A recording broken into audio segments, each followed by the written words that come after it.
Hi everyone! Welcome to the Empath Tarot. Guys, another love reading. Timeless and general. Take what resonates lang po. Maybe some part of the reading makaresonate kayo. Some part of it hindi. Totally makaresonate na parang kwento ninyo ito or hindi naman kaya dahil iba't ibang mga energies, iba't ibang mga love connections. Pero ano kaya ang ating masasagap? Or ano kaya yung mga kwento at aral sa buhay, pag-ibig, and life in general? Tignan po natin. Spirit guides, send me messages. Love connections ito, lessons in life and guidance na nais yung ipabati sa amin.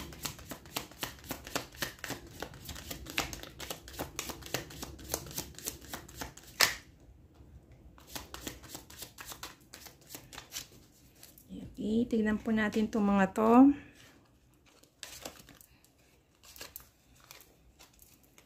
King of Cups. The Devil. The Tower, 7 of Cups, 5 of Swords, 8 of Wands, Ace of Pentacles, and 8 of Pentacles.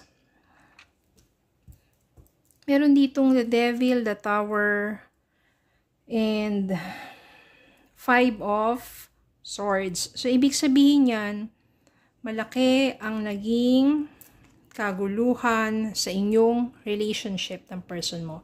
The Devil here in the Tower means totally wala na.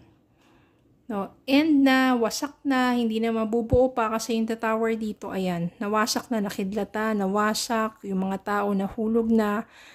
So much distraction. So, ibig sabihin, since toxic naman ang relationship ninyo, nag-end up na sa distraction and ending. Parang dito kasi, yung 5 of Swords dito, ibig sabihin, sumurrender ka na lang. Hindi mo na kaya eh. Kaya nilet go mo na. Kisa naman, everyday ka na lang na namumuhay at nagsasuffer dun sa relationship ninyo. Kaya mas mabuti pa, isurrender mo na lang. Tama na, tigil na, end na. Okay? So, ang maganda dito, mahirap man sa'yo pero mas nag-focus ka dun sa sarili mo. Yung patience dito, yan, ibig sabihin, hindi ka basta-basta naghahanap ng mga karelasyon, mas nag-focus ka dun sa financial matters. Pwede sa business mo, pwede dun sa study mo, how to grow. Personal growth and development at the same time to grow your finances. Sabihin, pwede nga sa business, marami kang pinag-aaralan mo kung paano siya lumago. And, or, pwede rin sa trabaho, so you get more knowledge, expertise, merong mga promotion, mga ganyan. Then, pwede rin naman yan, bagong trabaho para sa'yo. Tapos, ibig sabihin yan, yung pinagsusumikapan mo dito, no, parang dun ka talaga nakafocus. At hindi magtatagal na aanihin mo rin naman yon. Kasi, because of your hard works and commitment. Pagdating naman sa love, dun mo marirealize na ang dami naman palang options. No, yung pangarap mo na klase ng relationship, no, parang ang dami naman pala dyan. Marami kang mamimit na marirealize mo bakit nga pa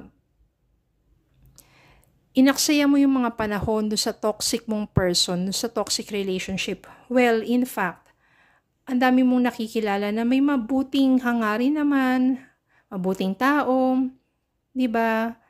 Tapos, nandun din yung nakikita mo sa sarili mo na masaya ka kapag kausap sila. Diba? Kaya, ang dami naman palang options. Yun yung pangarap mo eh. Yung someone who is compatible with you. Someone na talagang masayang kasama at peace ka, feel secured, feel safe. Hindi yung parang araw-araw na lang na yun nga yung karelasyon mo, kasama mo, pero napakabigat, di ba? Kaya dito, na-realize mo, you have many options. Maraming possibilities for you to be happy while enjoying your life, while building your dreams. So, ang dami pang options na pwedeng gawin sa buhay mo. Then, meron dito, someone. Magkakaroon ka ng communication sa taong to. Pwedeng online, pwedeng sa work mo, o pwedeng sa business, yung mga inaatinan mong mga events, convention, or kahit saan pa man, unexpectedly, itong taong to, magkakaroon kayo ng magandang communication. And very exciting. No? Kasi parang masaya nga siyang kausap, marami ka rin natututunan sa kanya, and you feel love. You feel being taken care of. No? Pakiramdam mo talaga na parang inaalagaan niya ako. At siya yung someone na magmamahal sa'yo. Ito, mas mature tong taong to. So, hindi mo mafe-feel na parang batang isip na siguro ganun yung person mo dati. Ito, mas mature to. Inaalagaan ka. O, hindi sumasabay sa mga ano mo. Sabihin natin yung mga topak mo. Yan. Very mature, very sympathetic, at saka balanse, romantic, affectionate tong taong to. At siya yung mag-o-offer sa'yo ng mas stable na relationship. Ibig sabihin yan, hindi katulad ng nakaraang person mo na toxic, no, parang on and off kayo. Away bate, ganun. Pero ito stable. Minsan may tampuhan siguro, pero napaka-mature ng person mo na to. Kaya, mas stable yung inyong relationship. You feel secured. You feel love. And you feel being cared. No? Tingnan natin yung bottom of the deck dito. 4 of Pentacles. 5 of Cups. Ito nga yung energy ng person. Itong ex mo itong toxic na person mo. Siya yung someone na very possessive. Very, yung siloso at saka very possessive siya. Oh, ito yung energy niya ngayon. 5 of Cups. So, ito na nga yung energy ng person mo ngayon. Oh, 5 of Cups. Regrets. Nagsisisi na siya ngayon. Oh, sorry na lang siya kasi sa sobrang katoksikan niya, sobrang selosa, very possessive, yun yung nagiging dahilan ng pag-aaway ninyo siguro. Mga wala sa, wala sa tamang na lahat ng bagay na lang o lahat ng kasama mo, kaibigan mo, katrabaho mo, pinagsisilosan, nag-uwi sa away, gulo. Sorry na lang siya ngayon kasi nga, wala na, tapos na yun sa inyo. And this time, maaring meron ka ng panibago.